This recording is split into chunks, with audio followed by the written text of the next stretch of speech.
बांग्लादेश के पूर्व प्रधानमंत्री शेख हसीना के बेटे का बयान, कहा अभी भारत नहीं छोड़ेंगी शेख हसीना। शेख हसीना यूएई या सऊदी जा सकती हैं।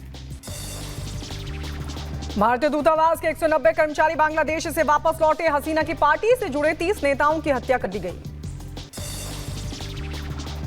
यूपी के मुजफ्फरनगर में धमाके से मचा हड़कंप, हादसे में 5 बच्चे झुलसे। बिहार के कैमूर में पुलिस ने 2 आरोपियों को किया गिरफ्तार। सिपाही भर्ती परीक्षा में सेटिंग कराने का इन पर आरोप।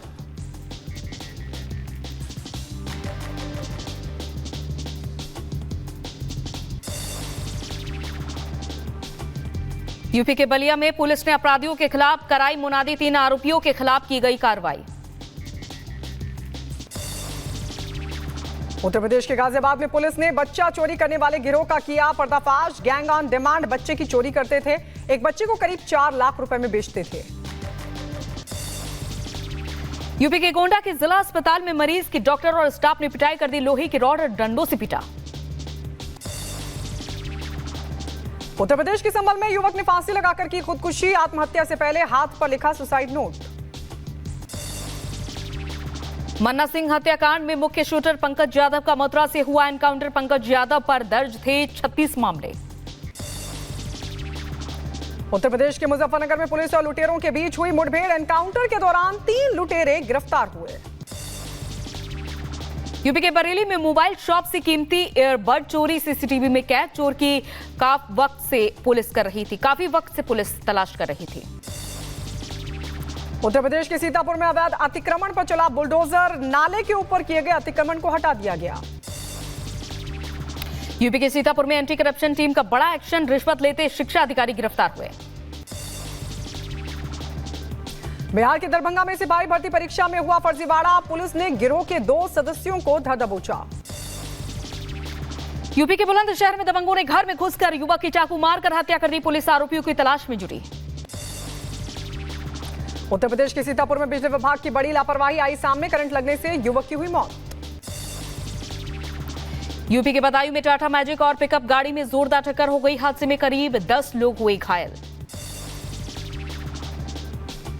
हिमाचल के श्रीखंड के पास बादल फटने से आई बाढ़ में 45 लोग बह गए। एनडीआरएफ का रेस्क्यू ऑपरेशन लगातार जारी। यूपी के अंबेडकर नगर में ड्यूटी में तैनात पुलिसकर्मियों का वीडियो बनाना पड़ा महंगा। पुलिस अधीक्षक ने कार्रवाई के आदेश दिए। राजस्थान के भीलवाड़ा में हॉस्पिटल के पालना गृह में मिला नवजात का शव। पुलिस ने मामले की जांच पड़ताल की शुरू। यूपी के मुजफ्फरनगर में शिक्षकों की लापरवाही सामने आई। स्कूल में बंद मासूम को परिजनों ने छुड़ाया।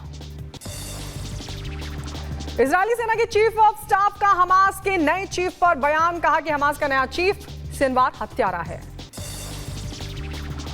चिली के राष्ट्रपति बोरिक ने चुनाव में लगाया धोखाधड़ी का आरोप। मतदान में फर्जीवाड़े का आरोप लगाया। यमन के हदादह में आई बाढ़ में 30 लोगों की मौत की खबर, सैकड़ों लोग लापता। फ्रांस की राजधानी पेरिस में चल रहे ओलंपिक के दौरान बचे हुए खाने को गरीबों में बांटा गया। खिलाड़ियों के लिए तैयार हुए खाने को आसपास के लोगों में बांट दिया गया। ईरान और इजरायल के बीच चल रहे तनाव पर जॉन किर्बी का बयान आया सामने। जंग रोकने के लिए कूटनीतिक कोशिशें जारी हैं। बांग्लादेश के ढाका में विशाल रैली का आयोजन हुआ, जहां पूर्व प्रधानमंत्री खालिदा जिया ने रैली को संबोधित किया। इस्लामिक सहयोग संगठन ने सऊदी अरब के जेद्दा में की इमरजेंसी बैठक। इजरायल और ईरान के हालात पर हुई चर्चा। अमेरिका के नॉर्थ कैरोलिना में भारी बारिश को लेकर अलर्ट जारी। गवर्नर ने लोगों को बारिश के लिए अलर्ट किया। अमेरिका के मिशिगन में राष्ट्रपति चुनाव को लेकर तैयारी हुई शुरू। डोनाल्ड ट्रंप और कमला हैरिस के बीच कड़ा मुकाबला।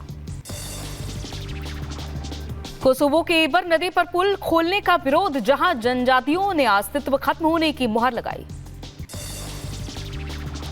अमेरिका के न्यूयॉर्क में संभावित तूफान को लेकर किया गया अलर्ट। तूफान के बाद बाढ़ की जताई गई आशंका। अमेरिकी उपराष्ट्रपति कमला हैरिस वाशिंगटन से विस्कॉन्सिन के लिए रवाना हुई। डेमोक्रेट्स की रैली को संबोधित करेंगी। अमेरिका के साउथ कैरोलिना में डेबी कैरोलिनास के तट पर मंडरा रहा है तूफान। बाढ़ के पानी में सड़कें डूबती दिखाई दी। रूस के राष्ट्रपति पुतिन ने क्रूज पर हमले को लेकर की पूरी तैयारी, यूक्रेनी घुसपैठ रोकने के निर्देश दिए।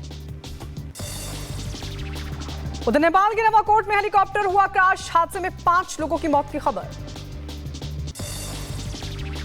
हमास का नया चीफ याह्या सिनवार को बनाया गया नया चीफ बनाया गया। हमास के नए चीफ मिलने पर लोगों ने खुशी जाहिर की।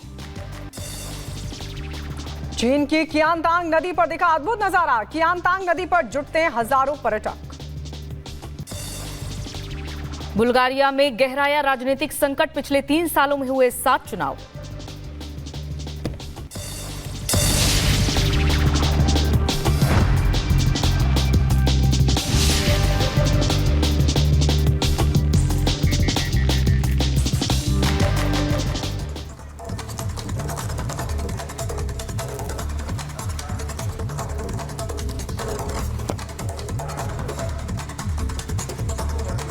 तो ये तस्वीरें हम आपको दिखा रहे हैं, टॉप स्टोरीज आपके सामने। लोकसभा में आज वक्फ बिल पेश किया जाएगा। तो वहीं दूसरी बड़ी खबर है, यूनुस सरकार लेगी आज शपथ।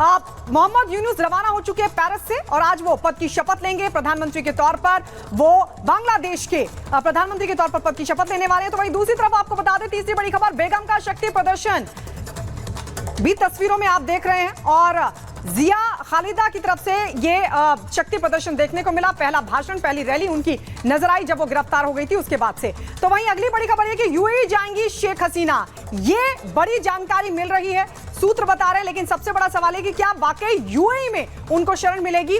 इसके अलावा खबर होगी, ईरान और इजराइल के बीच लगातार तनाव बढ़ता जा रहा है। उधर जम्मू कश्मीर में चुनाव की आहट सुनाई दे रही है, लगातार बैठकों का दौर चल रहा है। तो वहीं दूसरी तरफ विनेश को सीएएस में विनेश की तरफ से अपील की गई है, वहां क्या विनेश को राहत मिलेगी ये देखना होगा। इसके अलावा आपको बता दें, आज कई अहम मुकाबले पेरिस ओलंपिक में होने वाले हैं जिसमें नीरज चोपड़ा पर सबकी निगाहें रहेंगी। उधर हॉकी में कांस्य की टक्कर भी आज देखने को मिलेगी, ये भी एक महत्वपूर्ण मुकाबला होगा। इससे जुड़ी जानकारी भी आपको देंगे और साथ ही आपको बताएंगे बाढ़ बारिश का सितम लगातार देश के अलग अलग हिस्सों में किस तरीके से देखने को मिल रहा है।